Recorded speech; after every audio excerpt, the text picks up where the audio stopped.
If you're a hunter, you will know what elk ivories are, but for those of you who do not know about elk ivories, they are meat teeth that hunters collect after a kill. Native Americans used them as decorations on their clothing as a status of wealth.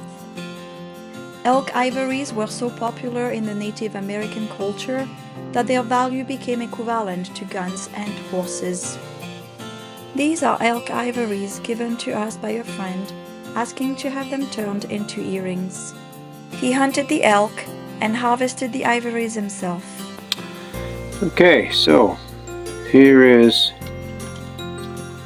the two ivory all cleaned up after I've spent a lot of time. Boiled them down, took off all the flesh, cleaned them real good, emery clothed, soaked them in a bleaching compound so they're a lot lighter than they would have normally been, but still a lot of work left yet to go. My intent is to put a little teeny tiny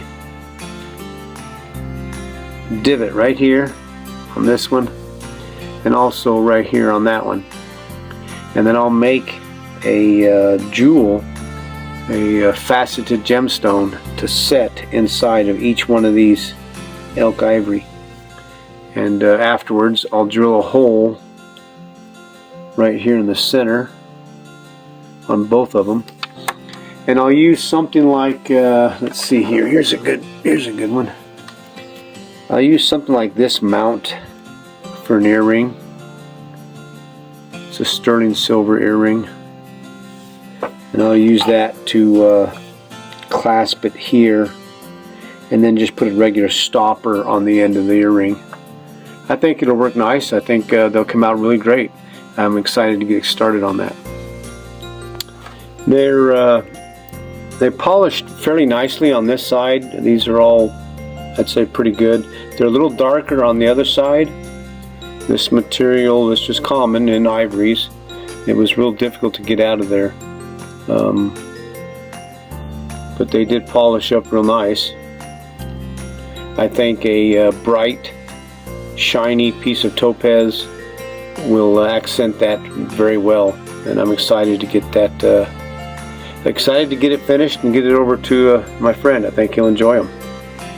Some of the difficulties that is inherent when working with elk ivories is inside the actual tooth itself there's a hollow spot.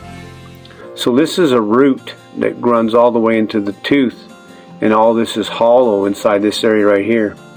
So you don't want to do anything to damage that. It's kind of a thin wall. Can't really see it. Maybe this one here you can. Neither one of these can you see very well. Let's see if I have another one. Yeah, I probably do. Let's see here. This one's not cleaned up, but you see the hollow inside of the tooth. So that's something you got to watch for when you're drilling these holes. Make sure that your clasp will adhere correctly. Just one of the problems you have when dealing with elk ivory. So I'm going to put a little mark right where I want to drill the hole on each one of these. You would think it's pretty simple, but when you get it underneath the drill, you want no room for mistakes. So I'm going to put a little mark. Maybe right there for that one.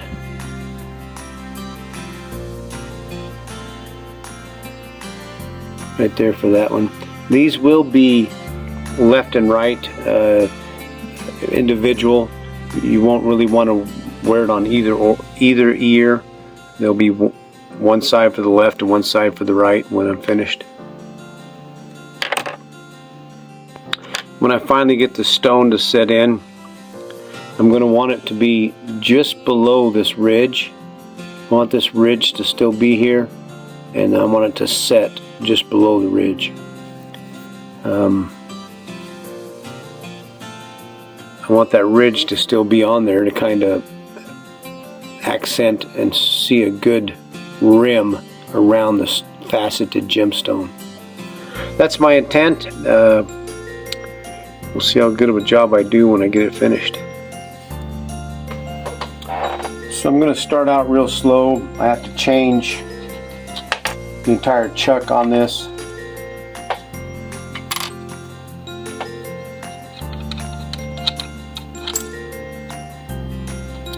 That's going to be too big.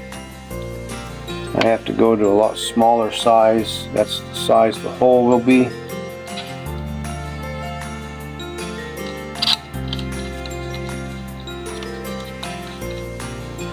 And then when I start, it's going to be a teeny tiny little dental drill more than anything, which is fitting. We're drilling in teeth. The difficult part is the start of the hole. You want to make sure it's good and centered with the tooth.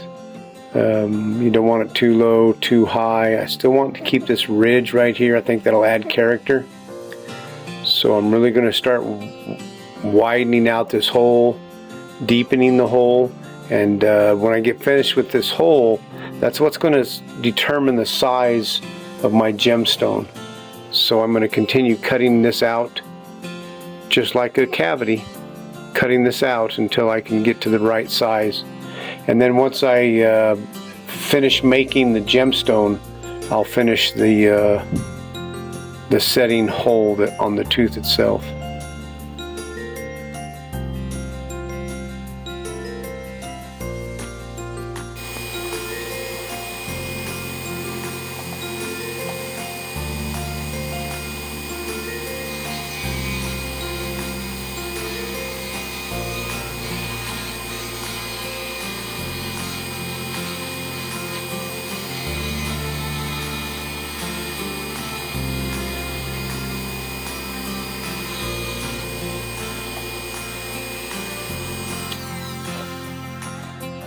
If my hand was in the way of the video, I'm okay with that. It's more important that I get the hole right than it is that I show it on the camera so much. My hole is still a little bit, it's growing. You can tell probably in here that it's not quite center. I need to work on rounding out those edges and making a perfect hole for that stone to set in. That's what I'm doing now.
Okay, now I'm going to clean out the cavity that I've made to set the gemstones in. I'm going to use a very special cleaner. It's not water. It is an evaporative cleaner, and that will help the adhesive to bond firmly.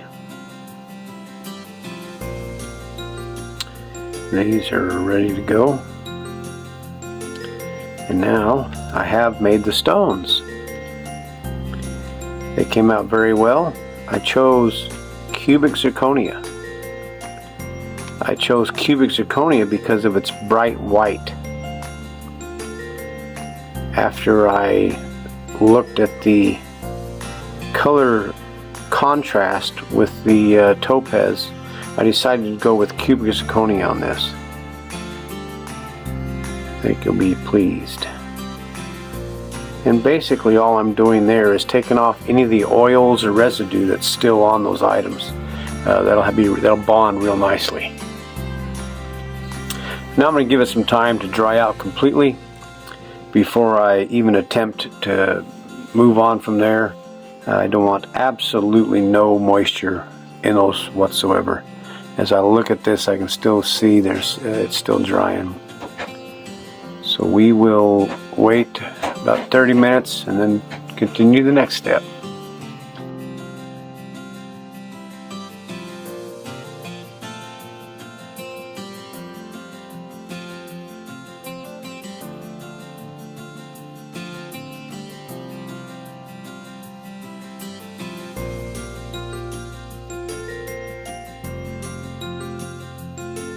This is from a bowl that Woody's brother harvested, and he also planned the gold in the ring. Okay, so we've got another project coming up. I got to get this done before Christmas so my lady can be looking spazzy out there. We're gonna take some of the elk ivory that I have harvested throughout the years, and one of the things we're gonna do is we are going to take a set of elk ivory. I believe that's not the set. This is the set right there. So these two are already semi-polished, yet they're still heavily stained, and we're going to keep that staining on them. But what I'm going to do is I'm going to finish cleaning them up. I'm going to drill a hole on each one of these, and then I'm going to attach it to her boot, to where she has a little bit of bling right there on her boot. I'll use leather to attach an elk ivory right to the boot. It'll be on the outside of it. So stay tuned, we'll see how that works. Hopefully we get this done soon. One of the things we're using on these, I have several sets. This is from a bowl. This is also a bowl. I bleached these. These are completely bleached and cleaned. The rest of these, except for these, so this is the only other bull. The rest of these are from cow elk, not the bull elk. Some smaller calves as well. But you can tell what kind of ivory it is, pretty usually based upon how large it is. Some of them have been worn down to there's hardly nothing left. The teeth are just worn down to little nubs. Hardly nothing left at all.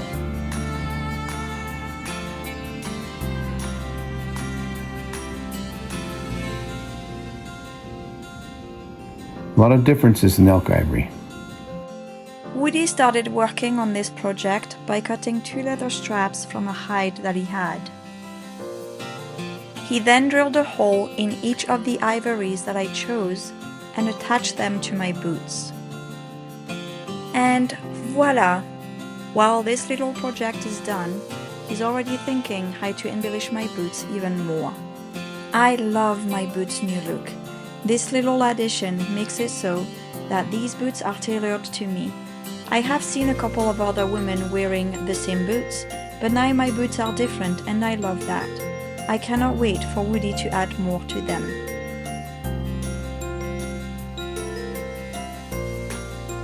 Woody also finished the elk ivory earrings for our friend, and they turned out to be beautiful.